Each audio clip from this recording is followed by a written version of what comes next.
नमस्कार, सादर जय जिनेंद्र। क्षमा ब्रेकिंग जैन न्यूज प्रतिदिन प्रातः, दोपहर एवं रात्रि में देश भर से संपूर्ण जैन समाज से संबंधित सही और सकारात्मक समाचारों के लिए देखना और सुनना न भूलें। साथ में आपसे विनम्र निवेदन है कि यदि आपने इस चैनल को सब्सक्राइब नहीं किया है तो कृपया अवश्य कीजिए और शेयर और लाइक करके धर्म प्रभावना में सहयोगी एवं सहभागी बनिए।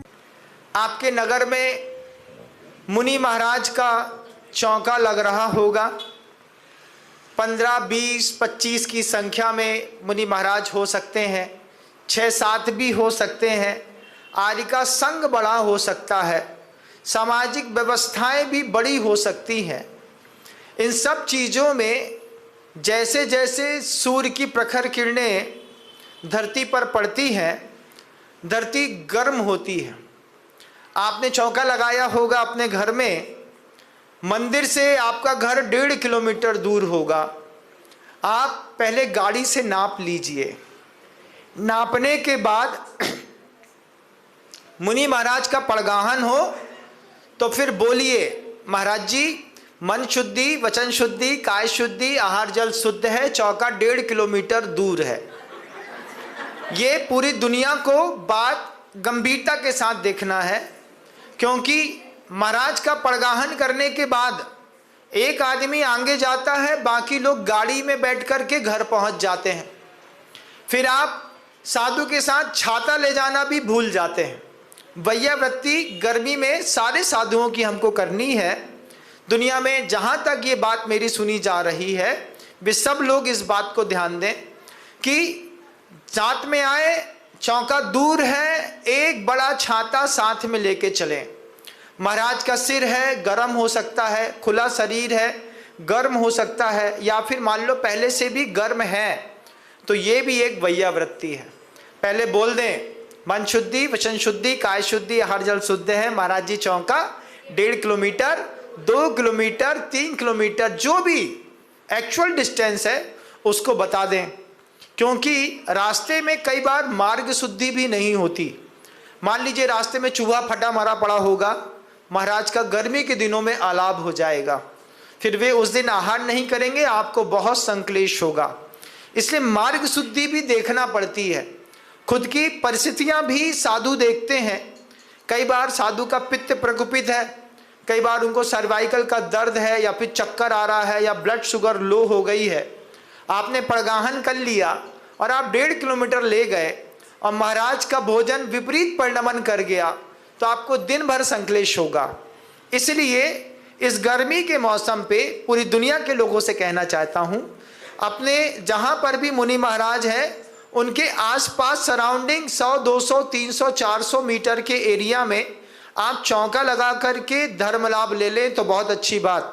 लेकिन 1.5 किलोमीटर, 2 किलोमीटर, 3 किलोमीटर दूर अगर आप ले जाते हैं, आप एक बार मुनि महाराज के साथ जाके देखिएगा।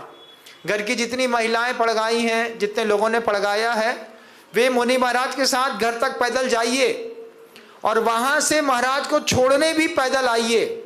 फिर आपको एहसास होगा कि साधु कितना सहना पड़ता है। तो ये थोड़ा बहुत आप इस तरीके से विचार करेंगे तो बहुत सारे मुनि महाराज की, आरिकाओं की, छुल्लक की, एल्लक की आप अच्छी निर्दोष वैयावृत्ति करेंगे। इसका प्रभाव मिलेगा। अगली पर्याय में कामदेव का शरीर मिलेगा और बद्रवसम नाराज सैनन मिलेगा। जितने भी लोग पूरी दुनिया में इस बात को सुन रहे हैं, आपके नगर में कोई भी मुनि महाराज हैं, कोई भी साधु हैं, इस गर्मी में इस चीज का ध्यान रखें। दूसरी बात ये भी ध्यान रखें कि मुनि महाराज आते हैं, आप लोगों को रहता है, लगता है कि चौके में जूस वगैरह बना दिए जाएं। तो जूस, उसके बारे का एक बात अपन को समझना है कि जब तक आप गर्म पानी से अच्छे से हाथ नहीं धोएंगे तब तक कभी भी जूस ज़्यादा देर टिक नहीं सकता, क्योंकि हाथ इतना अनहाइजेनिक होता है कि हाथ के स्पर्श के साथ ही रस की शक्ति भाग जो है वो विकृत होने लगती है। तो कई बार आप अच्छी भक्ति करते हैं, लेकिन उस भक्ति में पता ही नहीं कि अनार का जूस कड़वा हो गया, गाढ़ा हो गया, काला हो गया। तो सबसे पहले बहुत गर्म पानी से अच्छे से पहले हाथ धो लीजिए, थोड़ा सा उसमें डाल लीजिए, आपको पीड़ा होगी। अगर मान लीजिए हाथ नहीं लगाना चाहते हैं आप, तो आप मशीन में सीधा डाल दीजिए, उसमें हाथ ना लगे तो कोई बात नहीं। लेकिन अगर हाथ से किसी रस को निकालते हैं तो वो 15 मिनट के अंदर विकृत हो जाता है। आपने 7:30 बजे अनार का रस निकाला, महाराज 9:45 बजे आपके चौके में आए, आप महाराज से कह रहे हैं महाराज आहार में अनार का रस ले लीजिए, वो इतना विकार वाला होता है कि जो भी पिएगा उसके पेट में नियम से विकृति होंगी। तो जितने भी रस पदार्थ होते हैं इनको हाथ गर्म पानी से धो करके निकालना चाहिए। निकालने के बाद कांच के बोतल पे रखिए, उसके ऊपर एक छन्ना गीला करके लपेट दीजिए। लपेट देने से जो गर्माहट है रस की वो निकल जाएगी, तो साधु को लेने में थोड़ा गुड फील होगा। इसको भी वैयावृत्ति कहते हैं, इसका भी अपने को ध्यान रखना होता है। लौकी की सब्जी इसी गर्मी के दिनों में जहरीली आती है। लौकी गर्मी में कम होती है और रेट बढ़ जाते हैं। लोग ऑक्सीटोसिन का इंजेक्शन लगा करके लौकी पैदा करते हैं, तो लौकी काली पड़ने लगती है। काली लौकी पेस्टिसाइड वाली ऑक्सीटोसिन की होती है जो जहरीली होती है, तो आपको काली लौकी नहीं खिलानी है, इसका भी आप लोगों को ध्यान रखना होगा। साथ ही साथ ये भी ध्यान रख लीजिएगा, चावल जो होता है, आपने चौका लगाया, सबसे पहले चावल बना दिया, खोल करके दूसरे डिब्बे में रख दिया, वो चावल बिल्कुल ठंडा हो गया। रूक्ष चावल जो होता है, ठंडा चावल जो भी खाएगा उसके शरीर में नियम से वात विकार होगा। तो चावल हमेशा गर्म खाया जाता है। जब आप पूरा भोजन बना लें, लास्ट में चावल का कुकर लगाएं। चावल के कुकर को लगाते वक्त ही उसमें घी डाल दें। अगर आपको पता है कि मुनि महाराज 3, 4, 5, 7, 10 की संख्या में हैं, वे नमक लेते हैं, तो आप उसमें नमक डाल दें बनते वक्त। पता चले कि नहीं लेते हैं तो फिर आप रोना बनाइए। लेकिन चावल का डिब्बा तब खोलिए जब महाराज को बिल्कुल गरम गरम दे सकें। आपने चावल बनाया, चावल बनाने के बाद आपने उसको पूरा थाली में फैला लिया, उसकी पूरी ऊष्मा बाहर चली गई। फिर आप उसमें घी डालना भी भूल गए और रूखा चावल साधु के सामने रखा। महाराज ने देखते साथ ही समझ लिया तो मना कर दिया। मना करने पर आपको, ओ महाराज तो कुछ नहीं लेते, महाराज कुछ लेते नहीं कि आपको देते आता नहीं। तो दुनिया में अगर आपको देते नहीं आता है तो देने का विज्ञान हमको सीखना होगा। ये बात मैं इसलिए कह रहा हूँ कि गर्मी इतनी तीव्र है। इस तीव्र गर्मी में साधु साध्वी दिगंबर जैन समाज के दिन में एक बार भोजन लेते हैं, उसी वक्त पानी लेते हैं। दिन भर में वो दोबारा अपने कंठ में एक बूंद भी पानी नहीं डालते, तो आपकी वैयावृत्ति की गंभीरता चौंके के लिए और बढ़ जाती है। तो जहाँ जहाँ तक आप मेरे इस बात को सुन रहे हो, आप उनके पानी की मर्यादा भी निश्चित करिए।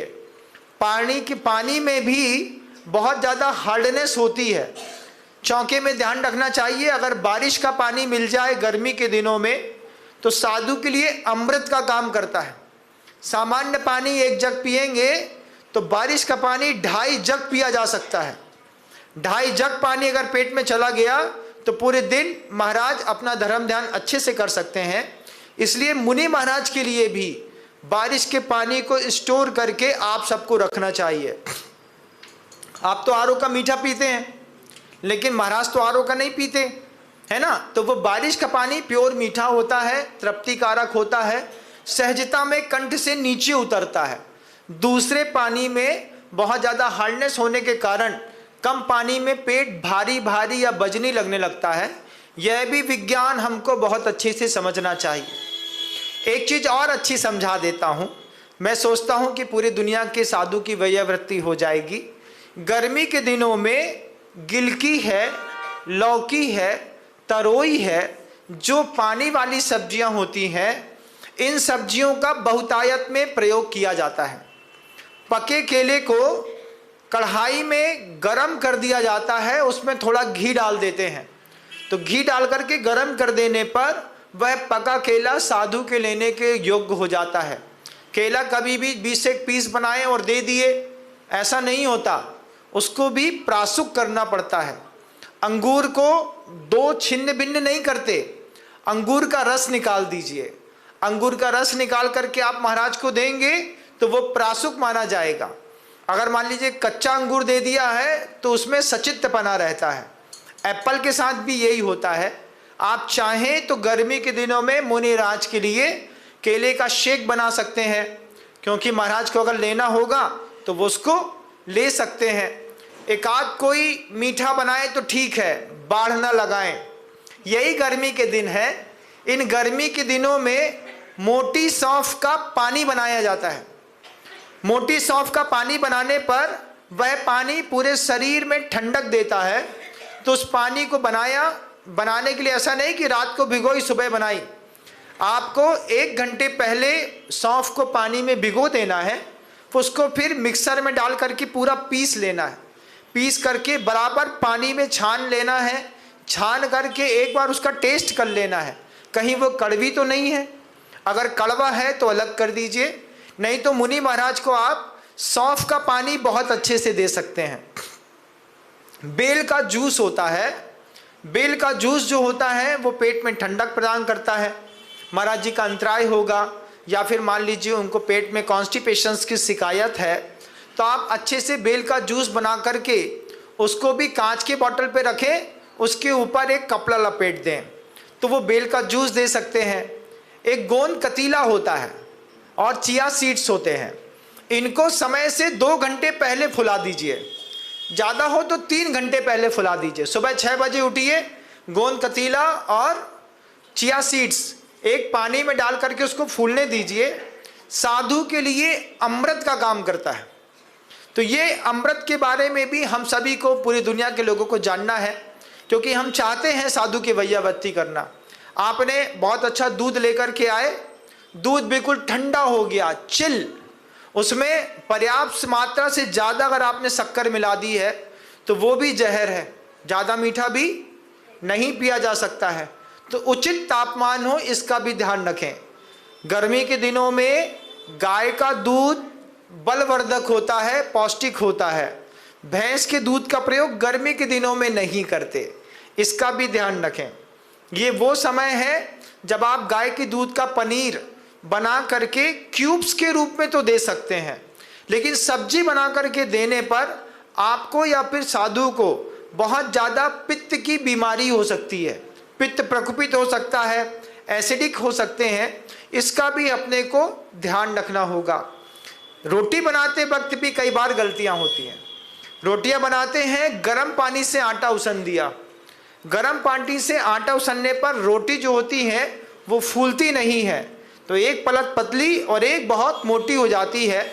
रोटियां कच्ची होती हैं, उस कच्ची रोटी को खाने से साधु को पेट में आंव की शिकायत और कोलाइटिस दोनों हो सकते हैं। इसलिए हमको इस बात का ध्यान रखना है कि रोटी बनाने के बाद उसकी वायु गर्म जो हवा है वो प्रॉपर निकल जाए। घर में देखता था, रोटी बनाई, रोटी बनाते साथ ही माँ ने उसमें घी लगा दिया, तुरंत घी लगाया, रोटी की हवा निकाली और पलट दिया।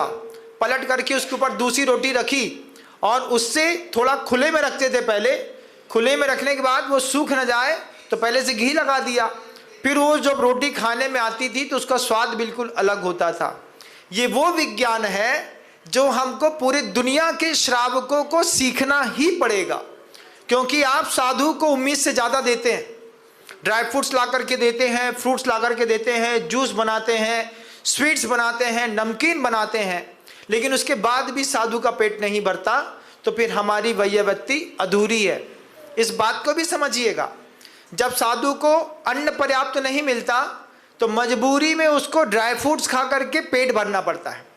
ड्राई फ्रूट्स शौकिया नहीं खाया जाता, भोजन में आग खाई जाती है। आग कैसे खाएंगे? गरम दाल से खाएंगे, या फिर आग कैसे खाएंगे? तो आग जो है हम सब्जी इत्यादि में ले सकते हैं। इसका हमको ध्यान रखना पड़ता है। जब हम अन्न दाल सब्जियां बराबर नहीं दे पाते तब साधु को मजबूरी में फ्रूट्स में और ड्राई फ्रूट्स में हाथ डालना पड़ता है, नहीं तो उसकी कोई ज़रूरत ही नहीं है ना। इसका भी ध्यान रखिए। पूरी दुनिया के लोगों को इस बात की भी जानकारी देना चाहूँगा कि साधु 24 घंटे में एक बार आहार के लिए उतरता है, उस पूरी की पूरी प्रक्रिया को गंभीरता से लें, हल्के में ना लें, मजाक में ना लें। ऐसा नहीं है कि बस लौकी और रोटी बनाई और साधु को आहार करा दिया। किसी भी मुनि महाराज और आरिका की भूख एक इंसान के 3 गुना भूख के बराबर होती है। 3 इंसान जितना खाते हैं इतना साधु एक बार में खाता है, क्योंकि उसका जो डाइजेशन सिस्टम है वो एक बार के लिए ओपन हुआ है। तो एक बार के ओपन होने के लिए आपको इन सब चीज़ों का ध्यान रखना पड़ता है। यही वह मौसम है जिस मौसम में आप मुनि महाराज को दही या छाछ भी अच्छे से दे सकते हैं। छाछ किसको कहते हैं? दही जमाया, दही जमाने के बाद उसको पानी डाल करके, ठंडा पानी डाल करके मथने के बाद जितना उसका मक्खन है वो पूरा मक्खन निकालने के बाद जो शेष पानी खट्टेपन को लेकर के बचता है उसको छाछ कहते हैं। उसमें कभी भी सूखा पुदीना नहीं डालना चाहिए। सूखा पुदीना डाल देते हैं उसका कोई भी प्रभाव उस छाछ के ऊपर नहीं पड़ता। आप उसमें थोड़ा सा नमक मिला सकते हैं, भुना हुआ जीरा डाल सकते हैं, या फिर थोड़ी सी सौंठ का टेक्सचर भी उसमें दे सकते हैं। महाराज अगर मिर्च लेते हो तब उसमें मिर्ची का भी प्रयोग कर सकते हैं। लेकिन अगर आप सादा दें तो बहुत अच्छी बात है, वो शरीर में तृप्ति पैदा करती है। उसका भी ध्यान रखिएगा कि वह छाछ भी गर्म ना हो। कई बार छाछ बिल्कुल गर्म रहती है तो छाछ को भी बिल्कुल ठंडा कर लिया जाता है। ठंडा करने के लिए फ्रिज में रखने की जरूरत नहीं है। आप एक कपड़ा भी लपेट लेंगे तो लपेटे हुए कपड़े में छाछ थोड़ी देर में ऑटोमेटिकली ठंडी होती है। और ये जितने भी जूस सेक्टर्स होते हैं, ये जिस पात्र में रखते हैं उसको नीचे पानी भर दीजिए। पानी भर के उसमें रखेंगे तो इनकी ठंडक, इनकी पौष्टिकता बनी रहेगी और आप साधुओं की वास्तविक और सही वैयावृत्ति कर पाएंगे। सही चौके का आनंद लेना हो तो आपको इन सब चीज़ों का बहुत अच्छी तरीके से ध्यान रखना होगा। हम मान लीजिए कुछ बनाया, बनाने के बाद साधु को हम दे भी ना पाए और बाद में याद आया अरे महाराज को तो देने ही भूल गए, तो ये बात गलत है। यही वह मौसम है जिस मौसम में उड़द की दाल के बड़े गीले वाले बनते हैं। गीले वाले बड़े देने पर साधु को चबाने में दिक्कत नहीं होती, सहजता में पेट में जाता है। जाने के कारण वह बहुत देर तक ठंडक प्रदान करता है। तो आप इस गर्मी के मौसम में साधु महाराज के लिए बड़ा भी अच्छे से बना सकते हैं। बड़े बनते हैं ना, उड़द की दाल का बनता है, इसका भी अपन ध्यान रखेंगे। कुछ मुनि महाराज इमली का पानी लेते हैं तो आप इमली का पानी भी बना सकते हैं। तय करना होगा वह किस स्वाद में किस तरीके का होता है। अगर समयोचित और वास्तविक वैयावृत्ति आपने नहीं सीखी तो आपका भी बहुत कुछ सीखना व्यर्थ है। साधु कभी कभी आते हैं, हमारी भावना रहती है हम पैसा भी पूरा खर्चा करते हैं और पुण्य भी पूरा नहीं कमा पाते। इसलिए दुनिया भर में आप सब ने मुझे इस बात को लेकर के गौर के साथ सुना। आप सबको हृदय से साधुवाद देता हूं और भावना करता हूं मेरी हर बात का आप अक्षर से पालन करेंगे। यही वो मौसम होता है जिस मौसम में खाने का टेस्ट नहीं बनता तो कोई एक आध आम की या किसी दूसरी चीज की चटनी बनाई जाती है, जिस चटनी के माध्यम से साधु को लेने की इच्छा पैदा हो। पतले सेव बनाए जाते हैं, मोटा सेव बेसन अगर आप गर्मी के दिनों में ज़्यादा खिलाएंगे तो पित्त प्रकोपित होता है, इसको भी ध्यान रखिएगा।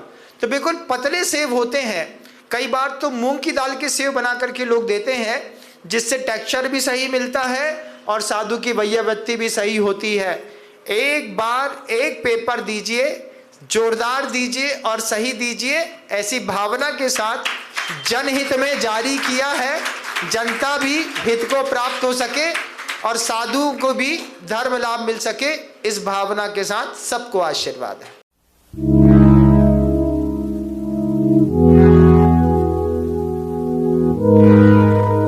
क्षमा breaking Jain news YouTube channel पर विज्ञापन देकर धर्म प्रभावना में बने सहभागी।